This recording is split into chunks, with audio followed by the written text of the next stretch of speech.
Good morning, dolls, and welcome to Little Gretchen's workshop. So today, as promised, I'm going to show you how I made the tiny little round footstool. Now, the basic technique and materials are a throwback from my childhood. Now, I had a small cylinder that I previously intended to use as a hat box, but the walls of the cylinder were too thick and unnatural. So instead, I used it as a template to cut a new cylinder using the roll from the inside of aluminum foil. It's a good weight, it's nice and sturdy, but it's not too thick to cut. And you can see here the difference in the thickness of the walls. So to make sure the height is right and the seat is not going to be uncomfortable for my dolls' legs and feet, I just use one of my dolls just to test the height to make sure they'll be able to sit comfortably on it after it's completed.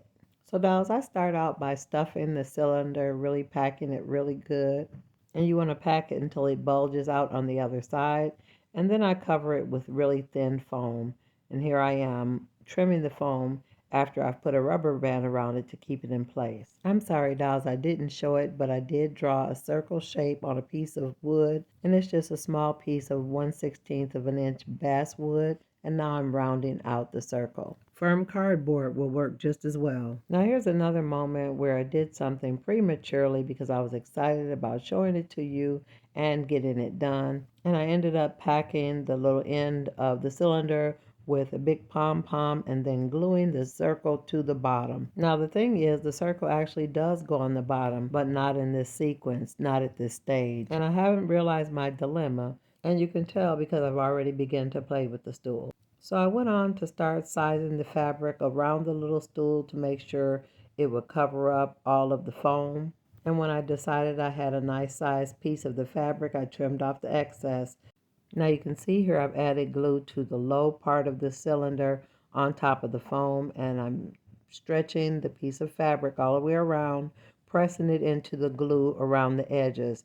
And after you get it nice and smooth and tight over the bulging part of the seat, I use a rubber band to secure it to allow it to dry.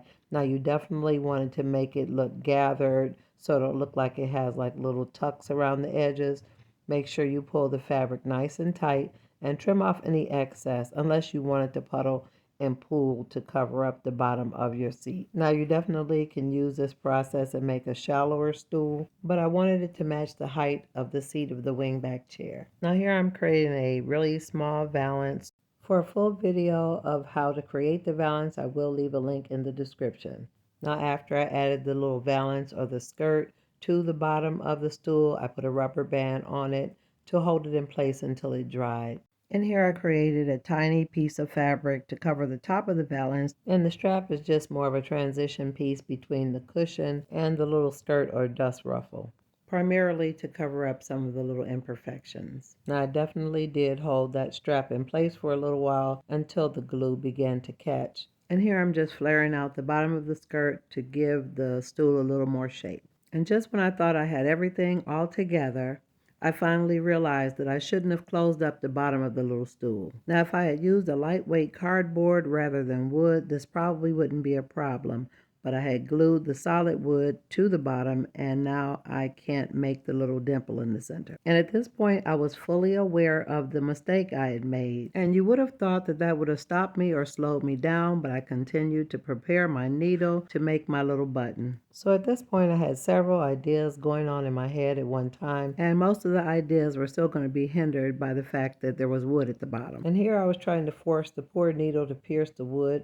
and then I realized I had a pin drill. So I drilled it from the bottom to create an opening or an outlet for my needle to get through. After drilling the hole, amazingly, I was able to find the center, well, something close to the center, to get the needle through to get down into the hole that I had created on the bottom.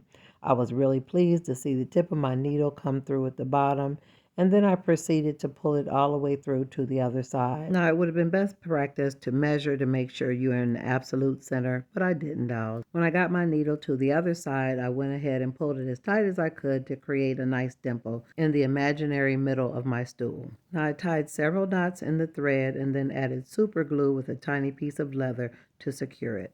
Then I added a tiny dot of glue into the center of my dimple and then added one of my little clay buttons I created in a previous video. Now that I'm feeling really good about my little ottoman, I actually turned my attention back to the chair. Now, if you haven't seen the chair video, you definitely need to check that out so that this portion of the video will be relevant to you. But I remember I purchased these little doilies from the Ann Arbor Miniature Show from the T&D Miniatures table. Now, here's the information for the artist who created the little doilies in case you want to get in contact with them. I'm sure you can reach out to T&D Miniatures, but there's the number for the person who created them. But I bought them because I thought they would be great to use at the wedding as far as decorating things. But in the process of finishing this chair and stool, I found another use for them. Now, after I got them out of the firm plastic, I realized they were a lot thinner and a lot more delicate than I originally anticipated. But it's going to really work well for what I've decided to do. And it looks perfectly natural to me to have some doilies on the arms of the chair and on the back of the chair. Now they're created in sets of 2, so I'll have to have 2 that match on the arms and 1 different one on the back of the chair to protect the chair from the potions, creams, and pomade. Now in this frame you see me adding glue to another strip of fabric to sort of finish off the top of the chair before I add another little doily. So when I trimmed off the little piece to make sure that it would fit, I added glue to the top and I placed a thin strip of fabric right into the glue and pressed it in place. Then I added a tiny dab of the tacky glue to the back of the little doilies and added them to both of the arms of the wingback chair. And then after I got it on both of the arms of the chair, I picked another one to add to the back where the doll would naturally rest their head. And I was really glad that the third one was a different pattern because I don't like matchy-matchy. And I was truly tickled that these doilies came in handy so quickly. They seemed like such a random purchase, but they turned out to be perfect for this particular project. Between the little ruffle and button on the ottoman and these little doilies, I truly think this looks like Granny's chair. Now, dolls, if you enjoyed this video today, go ahead and subscribe, and always look for me on Mondays and Wednesdays after 7:30 p.m. Eastern Standard Time. And I'm looking forward to seeing you all on the next episode of Little Gretchen's Workshop. Bye-bye now, dolls.